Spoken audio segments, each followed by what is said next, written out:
स्वागत है। आज हम गोता लगा रहे हैं इलेक्ट्रिकल इंजीनियरिंग की कुछ बहुत ही बुनियादी लेकिन काम की बातों में। हमारे पास ये इंटरव्यू वाले सवाल जवाब हैं, तो इन्हीं के आधार पर बात करेंगे और ख़ास ध्यान रहेगा कि ये सारे सिस्टम और उपकरण मतलब सुरक्षित और ठीक से काम कैसे करते हैं। हाँ जी, बिल्कुल। हम देखेंगे कि कैसे कुछ रोज दिखने वाले उपकरण असल में क्या करते हैं, उनमें सुरक्षा का पहलू कैसे जुड़ा है और बिजली से जुड़े कुछ आम सवालों के पीछे का विज्ञान क्या है। ये सब समझने से देखिए बिजली के प्रबंधन और उसके सुरक्षित इस्तेमाल की अहमियत पता चलती है। अच्छा, तो चलिए शुरू करते हैं। दो उपकरण हैं, सर्किट ब्रेकर और आइसोलेटर। दोनों ही बिजली काटने के काम आते हैं। स्रोत के 10वें सवाल में इनके फर्क की बात है। सुनने में तो एक जैसे लगते हैं, पर काम और सुरक्षा के लिहाज से इनमें काफी फर्क है ना? हाँ, ये फर्क जानना बहुत जरूरी है। असल में आइसोलेटर को आप समझ लीजिए एक मैनुअल स्विच जैसा है। इसे सिर्फ तब ऑपरेट करना चाहिए जब लाइन में कोई करंट ना बह रहा हो, मतलब ऑफ लोड। इसका मुख्य काम है मेंटेनेंस के लिए सर्किट के किसी हिस्से को बाकी सिस्टम से अलग कर देना। अच्छा, मतलब ये मेंटेनेंस के टाइम काम आता है। जी। और दूसरी तरफ है सर्किट ब्रेकर। ये एक ऑटोमेटिक गार्ड की तरह है। ये ऑन लोड डिवाइस है, मतलब ये तब भी काम करता है जब करंट बह रहा हो, और जैसे ही कोई गड़बड़ी होती है, जैसे शॉर्ट सर्किट हो गया या ओवरलोड, ये फौरन सर्किट को तोड़ देता है। मतलब ये सुरक्षा के लिए ऑटोमेटिक। बिल्कुल। इसीलिए देखिए आइसोलेटर की रेटिंग सिर्फ करंट पर होती है, जबकि ब्रेकर की रेटिंग करंट के साथ साथ इस पर भी होती है कि वो कितनी ज्यादा फॉल्ट करंट को सुरक्षित रूप से रोक सकता है। उसे ब्रेकिंग कैपेसिटी कहते हैं। समझ गए। आइसोलेटर रख रखाव के लिए और ब्रेकर सुरक्षा के लिए ऑटोमेटिक कट। अब सुरक्षा से थोड़ा हटकर सिस्टम की एफिशिएंसी पर आते हैं। पावर फैक्टर, ये शब्द काफी सुना है। स्रोत के 9वें सवाल में भी है ये पावर फैक्टर अच्छा होना क्यों जरूरी है, और अगर कम हो या कभी-कभी लोग कहते हैं 1 से ज्यादा हो जाए तो क्या होता है? हाँ, पावर फैक्टर देखिए सीधे शब्दों में कहें तो बिजली के इस्तेमाल की कुशलता का एक पैमाना है। इसको आप ऐसे समझें जैसे कोल्ड ड्रिंक की बोतल। जो पीने वाला हिस्सा है वो है असली शक्ति, यानी रियल पावर, जो असल में काम करती है, और जो ऊपर की झाग है वो है रिएक्टिव पावर।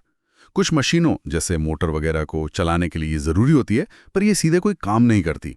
अच्छा, ये झाग वाली बात सही है। हाँ, तो पूरी बोतल का जो वॉल्यूम है वो है आभासी शक्ति या अपैरेंट पावर, जो हम ग्रिड से खींचते हैं। अब अगर पावर फैक्टर कम है, इसका मतलब है बोतल में झाग ज्यादा है और पीने लायक ड्रिंक कम।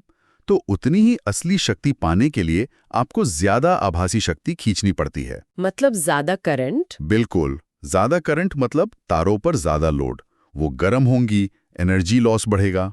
और इंडस्ट्रीज में तो कम पावर फैक्टर पर पेनल्टी भी लगती है, बिजली का बिल बढ़ जाता है। और अगर 1 से ज्यादा हो जाए तो? देखिए सामान्यतः पावर फैक्टर 1 से ज्यादा नहीं होता।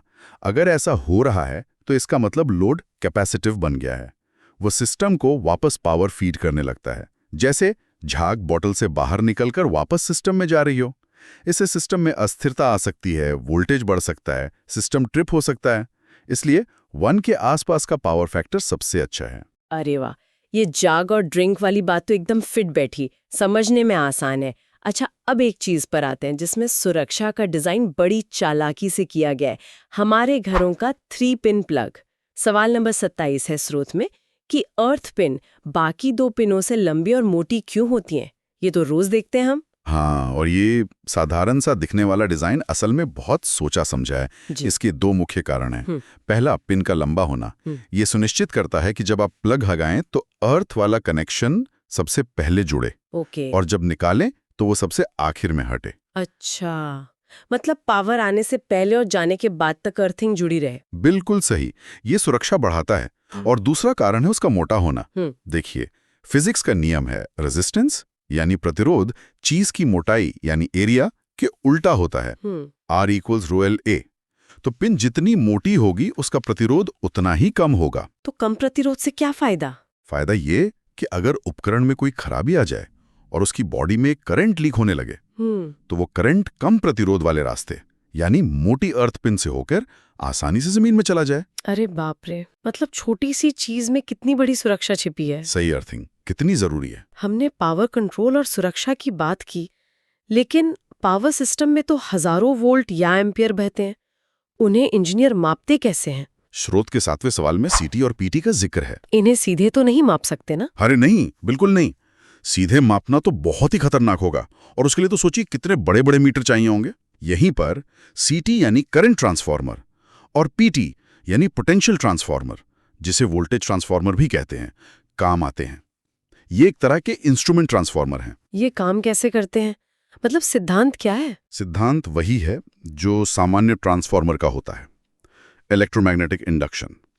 आसान भाषा में समझें तो ये बिजली के तार के चारों ओर जो चुंबकीय क्षेत्र बनता है उसका इस्तेमाल करते हैं, और बड़ी करंट सीटी के मामले में या बड़ी वोल्टेज पीटी के मामले में को एक निश्चित अनुपात में बहुत छोटा कर देते हैं।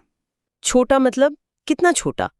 जैसे मान लीजिए एक सीटी है जिसकी रेटिंग 5005 एम्पियर है।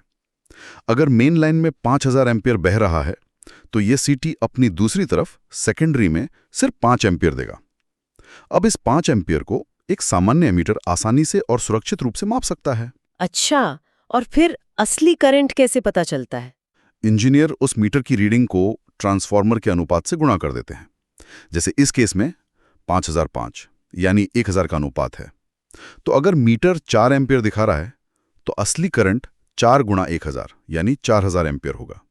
ये सिर्फ मापने के लिए नहीं बल्कि सुरक्षा रिले के लिए भी बहुत जरूरी है, जो गड़बड़ी होने पर ब्रेकर को सिग्नल भेजते हैं। समझ गए। मतलब ये बड़ी बिजली को मापने लायक और संभालने लायक बनाते हैं। चलिए, अब एक बहुत ही आम सवाल लेते हैं जो स्रोत में भी है।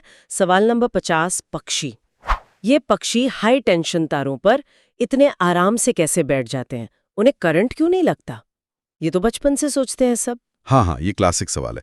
इसका जवाब छिपा है सर्किट के पूरा होने या ना होने में। देखिए, करंट या शॉक लगने के लिए बिजली को शरीर से होकर बहने के लिए एक पूरा रास्ता चाहिए होता है।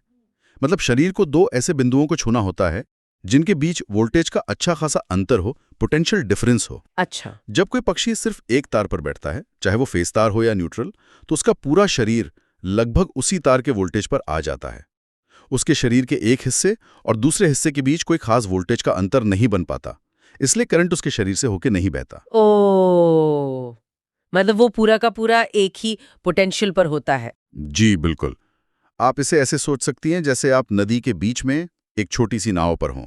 आप पानी के साथ बह रहे हैं, लेकिन पानी आपके आर पार नहीं बह रहा है। हाँ, अगर वो पक्षी इतना बड़ा हो कि वो एक साथ 2 तारों को छू ले जिनके बीच वोल्टेज का अंतर है, जैसे फेज और न्यूट्रल को, या फिर एक तार और साथ में खंभे को छू ले जो जमीन से जुड़ा है, ग्राउंडेड है, तब सर्किट पूरा हो जाएगा। और तब उसे जोर का झटका लगेगा। हाँ, तब उसे शॉक लगेगा, क्योंकि तब उसके शरीर से होकर करंट बहेगा। तो आज हमने सर्किट ब्रेकर और आइसोलेटर का जरूरी फर्क समझा, पावर फैक्टर क्यों जरूरी है ये जाना, अर्थ पिन का वो चालाक डिजाइन देखा, सीटीपीटी कैसे हाई वोल्टेज करंट को संभालते हैं ये भी पता चला, और हाँ, तारों पर पक्षियों के सुरक्षित रहने का राज भी खुला। ये सब बातें बिजली के सुरक्षित और कुशल प्रबंधन से जुड़ी हैं। बिल्कुल। और अंत में एक सवाल सोचने के लिए छोड़ जाते हैं। देखिए, जिस तरह बिजली के प्रवाह और सुरक्षा का मैनेजमेंट इतना महत्वपूर्ण है, भविष्य में मटेरियल्स या डिजाइन में ऐसी कौन सी नई खोज हो सकती है जो हमारे बिजली को संभालने के तरीके को ही बदल दे? क्या हम ऐसे सिस्टम बना सकते हैं जो स्वाभाविक रूप से ज्यादा सुरक्षित हों या इतने ज्यादा कुशल हों कि आज के कई जोखिम अपने आप ही कम हो जाएं? जरूर सोचने वाली बात है। बहुत अच्छी चर्चा रही। शामिल होने के लिए धन्यवाद।